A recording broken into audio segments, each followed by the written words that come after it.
ప్రజాప్రభుత్వాన్ని TRS party కుట్రలకు గురి కాకుండా చూసుకోవాలని మహబూబాబాద్ జిల్లా డోర్నకల్ ఎమ్మెల్యే ప్రభుత్వ వీప్ జాటోత్ రామచంద్ర నాయక్ అన్నారు.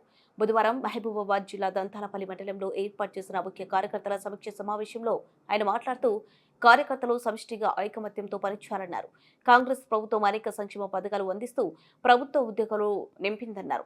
భూభారతితో అనేక మంది భూ సమస్యల పరిష్కారానికి కృషి చేస్తుందన్నారు. ఇలాంటి ప్రభుత్వాన్ని కాపాడుకోవాల్సిన బాధ్యత ప్రజలకు ఉందని తెలియజేశారు.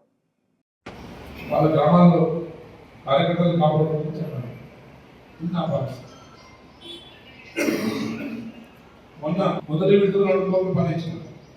తర్వాత విడతలో 60 లక్షలు ప్లస్ గ్రామ పంచాయతీ ఆఫీస్, అంగన్వాడీ స్కూల్ ఇచ్చిన. మొన్న కూడా మాకు 85 లక్షలు ఇచ్చిన. ఇది ఈజీఎస్. మళ్ళీ సిఆర్ఆర్ కూడా ఇప్పుడు ఎస్సీ కాలనీలో సిఆర్ఆర్ వచ్చింది. ఈ పనులు మొదటి విడత సరే కార్యకర్తలు తెలంగాణ రాష్ట్రంలో మరి 15 నెలల్లో రేవంత్ రెడ్డి గారి ప్రభుత్వం, ప్రజాప్రభుత్వం, కాంగ్రెస్ ప్రభుత్వం అన్ని సామాజిక వర్గాలని అభివృద్ధి పదంలో తీసుకెళ్లే విధంగా మరి పథకాలు, సంక్షేమ పథకాలు కావచ్చు, అభివృద్ధి కార్యక్రమాలు సమానంగా ముందు తీసుకెళ్తా ఉన్నాం.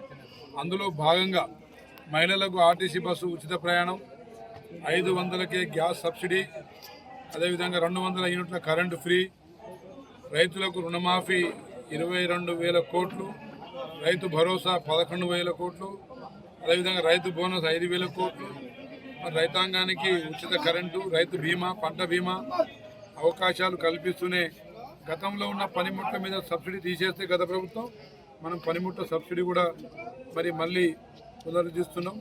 అదేవిధంగా మహిళలకు వడ్డీ లేని రుణాలు ఇస్తూ ఉన్నాం. ఆరోగ్యశ్రీ 10 లక్షలకు మరి పెంచినాం. ప్రతి పేదవాడు కార్పొరేట్ వైద్యాన్ని అందిపుచ్చుకునే విధంగా ప్రభుత్వం ముందు పోతూ ఉంది. 60,000 ఉద్యోగాలు భర్తీ అన్ని శాఖలలో.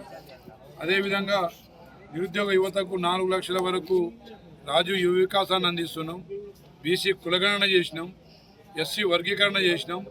అదేవిధంగా భూభారతి చట్టాన్ని తెచ్చి భూ సమస్యల్ని అధిగమించే విధంగా మరి ప్రభుత్వం ముందుకు పోతూ ఉంది. కాబట్టి ఈ ప్రజాప్రభుత్వాన్ని టీఆర్ఎస్ కేసీఆర్ కుటుంబ కుట్రలకు మరి బలి కాకుండా కాపాడుకోవాల్సిన బాధ్యత తెలంగాణ ప్రజానీకం, పేద బడుగు బలైన వర్గాల ప్రభుత్వం. కాబట్టి పేదలే ఈ ప్రభుత్వాన్ని కాపాడుకోవాలి.